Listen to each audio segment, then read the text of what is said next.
Now today's episode might come off as short, if only because during that convention, I took more pictures than I did recording footages of the convention itself. So just for a heads up, I'll be documenting this episode with more pictures than video.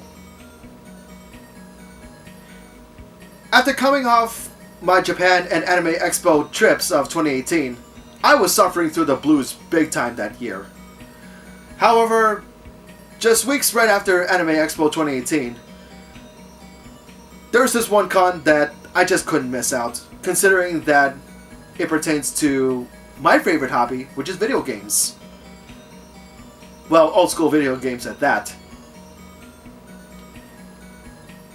Here's my episode of Retropalooza Houston 2018.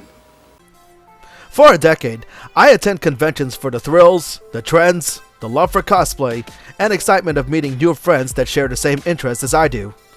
I consider indoor and outdoor events as well as vacation spots as conventions in of themselves, as I get involved in exploration, seeing the latest in collections, getting to know the community, and typing about my experiences, all while having fun doing it.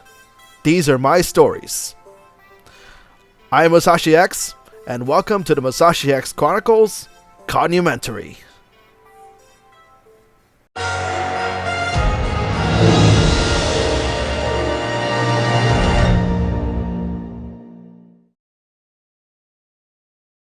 Retropalooza is an annual 2-day convention that was established in 2013 in the Dallas, Texas town of Arlington, specializing in retro gaming as well as various other types of pop culture, featuring some personalities from YouTube as guests, as well as having over 100 vendors selling various amounts of gaming merchandises.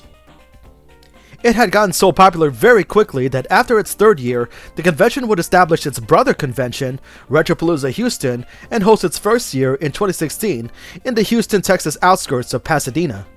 Retropalooza Houston's first year would be held in the Pasadena Convention Center, and during my visit that year, for a small convention, I was very impressed with the amount of content the center would fit in, and it's one of the few conventions that I would find myself spending so much cash on the many items that I wanted to collect. In 2018, Retropalooza Houston would be held at the NRG Center, which is a much bigger venue, and what's better for me during that year was that it wasn't a long drive to get there. Granted, I have to pay for parking, but I'll accept that, though I'm thinking having to pay for parking was the reason people would rather have it at Pasadena. As expected, the whole convention is one single room with big numbers of vendors selling not only retro games, but also games and consoles for the current generation, along with toys, souvenirs, and decorations that reference pop culture.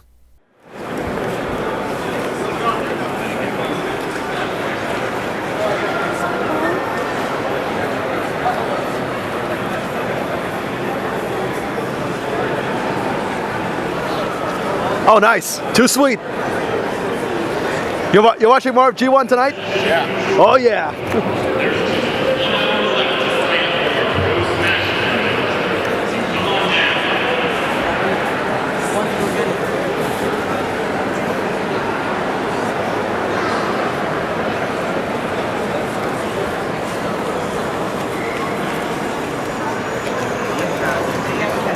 Gaming conventions like this are usually the kind of events that I would find myself spending cash the most, as I've recently got into game collecting, and even though the convention is small, that doesn't mean the items being sold are cheap. For example, take things like the Atari Lynx Model 2, which is about $125, or this $250 Sega Genesis CDX. No matter the size of the gaming convention, you will find some items that are very high in price rate due to their rarity and how they didn't sell well when they were initially in the market.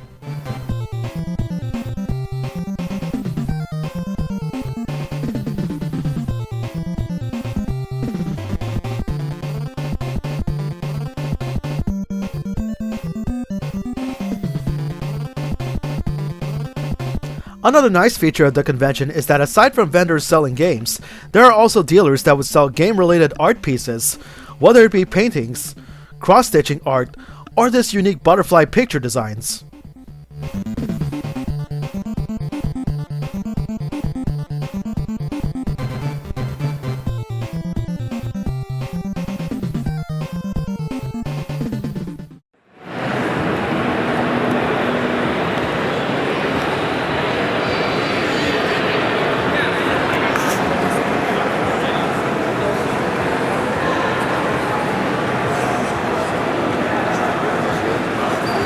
later, sir.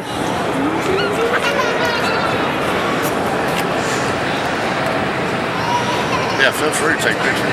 I don't mind. Oh, thank you. I'm also documenting this because the thing is, for my YouTube channel, I'm actually going to be making a documentary of this con. Oh, okay, cool.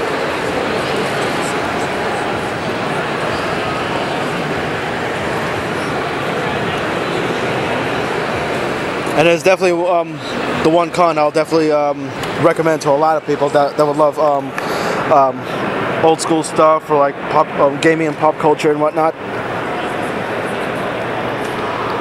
It wouldn't be a retro gaming convention without a play area with playable consoles, and even some tournaments took place, such as playing Marvel vs. Capcom 2 on the Dreamcast the way it should be, or playing for a high score on the Atari 2600 version of Space Invaders, which I came so close until my score was defeated by someone else. There's also guest panels, but the one that got my attention is the panel being run by my good friend, G to the Next Level, and it's actually his first time doing a panel. Back in 1991 when I got it. And but the thing is that it's not just all about Sega, and that's what I've loved from the days of the console wars. It's like Sega versus Nintendo, but now it's like, it seems like everybody loves everything. It's actually really nice. So, but yeah, for those of y'all who don't know a little bit of history about myself, so I've been gaming ever since the Atari 2600 days. It's like from the Atari 2600 all the way up to the PlayStation 4. We just recently got a Switch, so I bought my actual first Switch game for myself a couple of days ago while going to Reloaded. So, but yeah, so from that time frame, it's like, when you get started playing video games, it's like you really know once you have that moment when it really just clicks. You go from just being a video game player to a video game fan. And to me, it was in '91. And that's really where everything got started. That Christmas Day in 1991, when my parents brought the original Sega Genesis, it came with Altered Beast. My dad got Arnold Palmer Tournament Golf for himself. And one other particular game that basically would change my video game life forever, and that would be Sonic the Hedgehog. Yes! Of course, the good old Blue Brother himself, 27 years later, he's still running, he's still kicking, and he's a big part of my life, a big part of my heart, So, but between that and beyond, why did I start doing YouTube? And I would really say because even from the OGs that we all, like as everybody who's really watched gamers on YouTube that got started with, the AVGNs, the Nostalgia Critics, the Screw Attack, the original Screw Attack team, it's like those are like the real inspirational ones, and it didn't really click for me until like a while later. I was just like, you know what, I could do that. It's like, I could do that, but the thing is that what are you going to do to really be different? And I'm just like, there wasn't really a whole lot of Sega love back in those days. I mean, there was a few, like, I have a question for everybody here. Does anybody here remember Captain S? Yes. Yeah. I remember. See, Great most show. people that I asked don't really remember Captain S. He was one of the big inspirational figures for me because there wasn't really that many Sega YouTubers like out there at that time, And so I thought to myself, I don't want to have it centered just around Sega, but it's just kind of how the cookie crumbles. You go with what you love. So I will probably say, really, the journey for me in YouTube started about a little bit more than 2 years ago. When I thought to myself, I was just like, you know what, I'm going to get started on this. I really want to get out there and get on the YouTube, So Retropalooza Houston, 2 years ago, I went to a couple of panels, and I actually went to a fellow YouTuber who's actually in the audience right now, Tyler from My Retro Gamer. I saw his channel, which I absolutely love his channel, and then we started talking, we became good friends after that, and then he asked me, it's like, hey, you want to be on the show? It's like, I'd like to have somebody who would want to talk about Ghostbusters 2 on the NES. And so, yeah, we got together. I was super nervous. I don't know if anybody who saw that video could see like the sweat beads dropping off the top of my head. I was just like, but it all just kind of came together. It kind of gelled through, and he's like, hey, this was really fun. We should do this again. And sure enough, he invited me to come in and started doing more videos on his show for about a little bit more than almost a year. Really almost a year that we really got started, and then I really started to kick off and do things on my own for G to the Next Level, which happened really right about at Retropalooza Houston last year. And so I started off doing a console review of Retro Freak. That was my first video when I reviewed the Retro Freak, which is still an amazing console to this day. It's still kicking. And then I decided, you know what? I think it's time to show Sonic a little love. And I did that Sonic Collection video, and it blew up. I did not even expect for it to blow up the way that it did. And so I was just like, got so much love and feedback back from that. I'm just like, I'm gonna keep going. I'm gonna keep going with this. And so between that and how I had the wonderful opportunity to interview Lisa Ortiz, and just going in and talking about childhood memories, console reviews, let's plays, unboxings, and upcoming soon, I'm actually going to start doing a short form review series called G's Treasure Chest. It's actually going to be like 5 to 7 minute reviews of other videos that people are just like, oh, well, is this really worth tracking down? How good is this game? That's really going to be the next step for that. But yeah, that's really the biggest things about it. But other inspirational figures in my life really is just like, because I remember one key conversation that I had with my boss, my day job that I actually had, because she's a big supporter of the channel as well. And she's just like, you know what? Just do it. And it's like, I know you're concerned about like your video quality and your production and all this kind of stuff. You know, it's like, just freaking do it, man. It's like, just get out there, get started, because just jump right in, because you'll never know what will happen. And sure enough, here I am today, and thankful for all of y'all for here to come watch this little guy talk about games, as I said. So, Woo! Woo! Heck yeah! So that being said, who here wants to see a sneak peek of the video? Everybody? I think all of us do. Yeah. So one of my favorite series that I've started doing on the channel is my Level 10 series, where basically it's a top-down series. But the first one that I did was, of course, Sonic themed, about Sonic games that you shouldn't skip. But I have a question for everybody here. Who here has played the Sega Genesis Classics Collection yet for the PS4 and Xbox One? Yeah, sweet. What are y'all's thoughts on the game selection? It's all right. They were good. I like that they have the Japanese versions included with a lot of them. Yep. Because there are differences between the two in some cases. Yep, especially Streets of Rage 3. I will say that the only downside of just about every Sega Classics collection I've ever seen, I think, and I can speak for all of us here, we need Sonic 3 and Knuckles. We'll get to that. Yeah.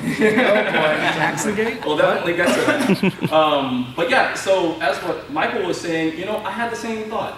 It's like, this is the third major compilation that Sega has done. And it seems like that there are some key titles, or even some not so key titles that would really sell this game that they missed. And it's like a lot of them are ones that you may not have thought about. So for the next Level 10, I decided to, hey, I'm going to pick 10 games that I think should have been on the Sega Genesis Classics Collection.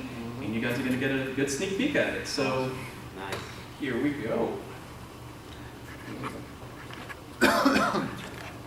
Oh, there you go. Gotcha. Overall, it's like the collection's good, but you know, there are some key things that I think that. I was happy to play Gunstar Hero. True, and Alien Soldier. I'm glad to see Beyond Oasis on there as well. Oh yeah, well, Beyond Oasis is a classic. It's so underrated too. Oh yeah, absolutely. Let's get this started. You may want to feature. Ah, that sweet, familiar sound and logo that always puts a smile on my face. I'm definitely proud of him, especially all the work he's done for his YouTube channel, that over time, he's been getting quite a following. Well done, G.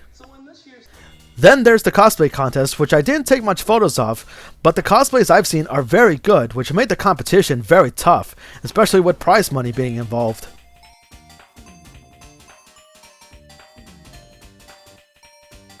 After that, it's more of just me browsing through the convention and see what other stuff I can get. There's just so much stuff I would like to collect, but after my 2-part vacation prior to this convention, I had to watch out on how much I've spent. I've spent about $183 in that convention that year, and thankfully some vendors were able to cut me a good deal.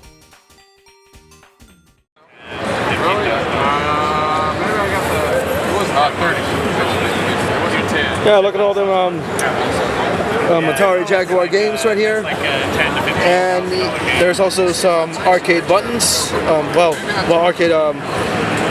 Arcade joysticks, I should say.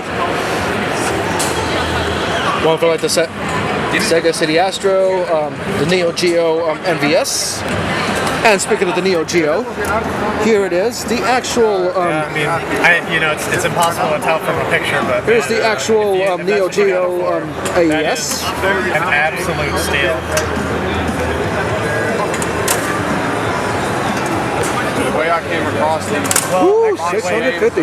ridiculous too. Was it in a soft case or a snap case? Snap case. So if you're a fan of retro gaming, and if you're into collecting old school games or pop culture memorabilia, this convention is worth it. I've always had so much fun with this convention, and I do whatever I can to not miss a single year of Retropalooza Houston. The convention also did help out on alleviating some of the blues I had from my 2-part vacation. Just remember to have a lot of cash on you, as you'll find yourself spending so much in this kind of event. I would like to say thank you to you viewers for checking out this video, and I hope you like it, and if you find my content interesting, feel free to subscribe to my channel as well as check out my available social media outlets. Until then, this has been Masashi X, and I bid you all farewell, take care, and stay tuned.